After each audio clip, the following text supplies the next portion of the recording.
Hello students, एडुबिला point channel में आपका स्वागत है।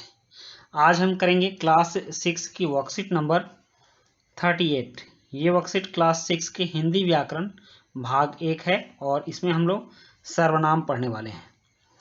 बच्चों, अभी तक अगर आपने चैनल को सब्सक्राइब नहीं किया है तो सबसे पहले चैनल को सब्सक्राइब कर लें। और हाँ, हमारे चैनल लिस्ट में आप जाएं, वहाँ एक रहस्य चालीसा चैनल है जिस पर कि आपके लिए बहुत ही रहस्यमयी कहानियाँ डाली गई हैं। आप उन कहानियों को भी देख सकते हैं और उस चैनल को भी सब्सक्राइब कर सकते हैं। तो चलिए चलते हैं आज की वर्कशीट पर। और आज की वर्कशीट है, सबसे पहले प्यारे बच्चों, नीचे एक अनुच्छेद दिया गया है, आइए इसे पढ़ते हैं। रानी 10वीं कक्षा में पढ़ती है। रानी हॉकी की अच्छी खिलाड़ी है। रानी की आर्थिक स्थिति अच्छी नहीं है और रानी को अपनी फीस माफ कराने के लिए प्रार्थना पत्र लिखना पड़ता है। कई बार रानी समय पर फीस जमा नहीं करा पाती। रानी से कहा गया है कि जब रानी का चयन राज्य स्तरीय टीम में हो जाए तब रानी की फीस माफ कर दी जाए।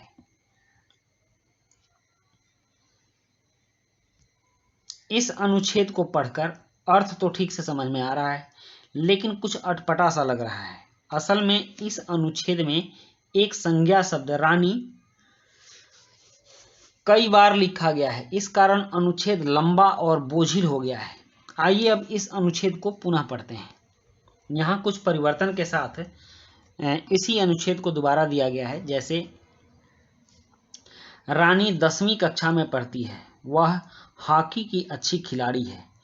उसकी आर्थिक स्थिति अच्छी नहीं है और उसे अपनी फीस माफ कराने के लिए प्रार्थना पत्र लिखना पड़ता है। कई बार वह समय पर फीस भी जमा नहीं करा पाती। उससे कहा गया है कि जब उसका चयन राज्य स्तरीय टीम में हो जाएगा तब उसकी फीस माफ कर दी जाएगी। तो यहाँ देखिए, यहाँ जो बार बार उस अनुच्छेद में रानी आ रहा था तो उसके बदले में कुछ अलग शब्द यहाँ आए हैं। इन शब्दों पर आप ध्यान दीजिए। आपने देखा कि ऊपर लिखे अनुच्छेद में संज्ञा रानी के स्थान पर वह, उसकी, उसे, उससे, उसका, उसकी आदि शब्दों का प्रयोग हुआ है। अतः ये सभी शब्द सर्वनाम हैं। सर्वनाम यानी सबके लिए नाम। इस प्रकार हम कह सकते हैं कि संज्ञा के स्थान पर आने वाले शब्दों को सर्वनाम कहते हैं। जो शब्द संज्ञा के स्थान पर है, मतलब जहां जहां रानी का प्रयोग हुआ है वहां वहां इन सारे शब्दों का प्रयोग हुआ है। तो इस तरह से मतलब कि कह सकते हैं कि संज्ञा के स्थान पर आने वाले शब्दों को सर्वनाम कहते हैं। प्रयोग के अनुसार सर्वनाम के 6 प्रकार हैं या 6 भेद हैं। जैसे पुरुषवाचक सर्वनाम, तो पुरुषवाचक सर्वनाम में मैं, तुम, तू, आप आ जाता है। निश्चयवाचक सर्वनाम, जिसमें कि निश्चित हो कि इसी व्यक्ति या इस वस्तु के लिए कहा जा रहा है, तो वह निश्चयवाचक सर्वनाम होता है, जैसे यह, वह आदि। उसके बाद है अनिश्चयवाचक सर्वनाम, जैसे कोई, कुछ, ये अनिश्चयवाचक सर्वनाम हो गया। और संबंधवाचक सर्वनाम जो। प्रश्नवाचक सर्वनाम कौन, क्या, ये सभी प्रश्नवाचक, जैसे किसी वाक्य से आपको ऐसा लगे या किसी शब्द से ऐसा लगे कि वह उससे कोई प्रश्न पूछा जा रहा है तो वह प्रश्नवाचक सर्वनाम हो गया। उसके बाद है निजवाचक सर्वनाम, जैसे अपना, स्वयं, ये क्या हो गया, निजवाचक सर्वनाम हो गया। अब हम देखते हैं कि हमने क्या सीखा और समझा। निम्नलिखित वाक्यों में सर्वनाम शब्द छांटकर उनका भेद भी लिखिए।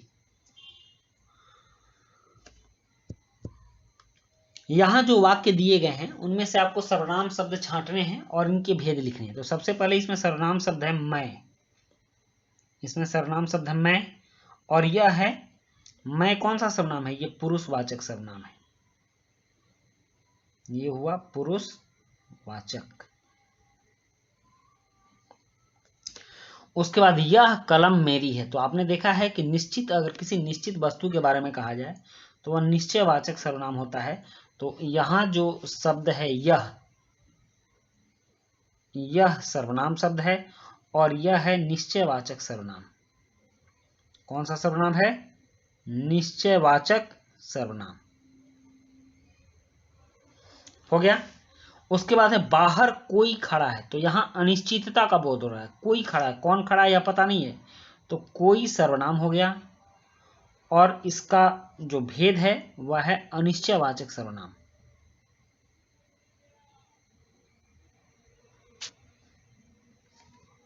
अनिश्चयवाचक हो गया। उसके बाद बाहर कौन खड़ा है, यह भी इसमें शब्द हो गया कौन, और सर्वनाम है इसमें अनिश्चय, प्रश्नवाचक सर्वनाम हो गया। ये अनिश्चयवाचक नहीं होगा, ये होगा प्रश्नवाचक, क्योंकि उससे प्रश्न किया जा रहा है, प्रश्नवाचक सर्वनाम होगा।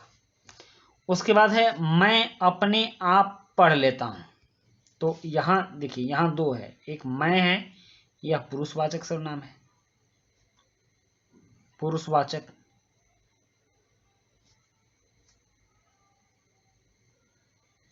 और इसी में है अपने आप, तो यह हो गया निजवाचक, अपने आप हो गया निजवाचक।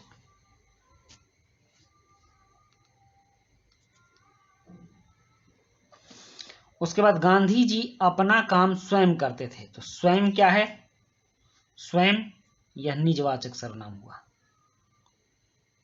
निजवाचक सर्वनाम शब्द हो गया इसमें स्वयं, और यह है निजवाचक सर्वनाम। उसके बाद है जिसको आपने बुलाया था वह आया है, तो यह क्या है, यह निश्चयवाचक सर्वनाम है, जिसको आपने बुलाया था वह आया है, तो यह जिसको, ठीक, तो इसमें सर्वनाम शब्द हो गया जिसको, और यह हो गया निश्चयवाचक सर्वनाम।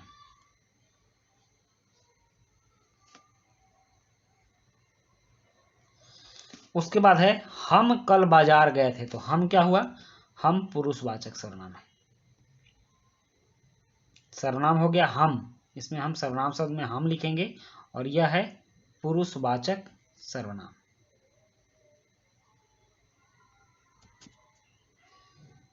तो इस तरह से हमने सर्वनाम शब्द और उसके भेदों को छांट कर देखा, और आज हमने सर्वनाम सीखा। सर्वनाम उसे कहते हैं जो संज्ञा के स्थान पर आने वाला शब्द हो। यह 6 प्रकार का होता है: पुरुषवाचक सर्वनाम, निश्चयवाचक सर्वनाम, अनिश्चयवाचक सर्वनाम, संबंधवाचक सर्वनाम, प्रश्नवाचक सर्वनाम और निजवाचक सर्वनाम। यहाँ एक और चीज है, जैसे आप सर्वनाम के जो भेद पढ़ रहे हैं, इसको आप बहुत ही आसानी से याद कर सकते हैं। सबसे पहले आप निश्चय और अनिश्चयवाचक सर्वनाम पर आप अपना ध्यान कॉन्सेंट्रेट करें और इसका कॉन्सेप्ट क्लियर कर लें, और उसके बाद प्रश्न निजवाचक और पुरुषवाचक सर्वनाम पर, इसके बाद आपको सारे भेद स्वतः याद हो जाएंगे। और इस प्रकार हमने ये वर्कशीट कंप्लीट की। इसी के साथ ये वीडियो कंप्लीट होती है। मिलते हैं नेक्स्ट वीडियो में। Thank you.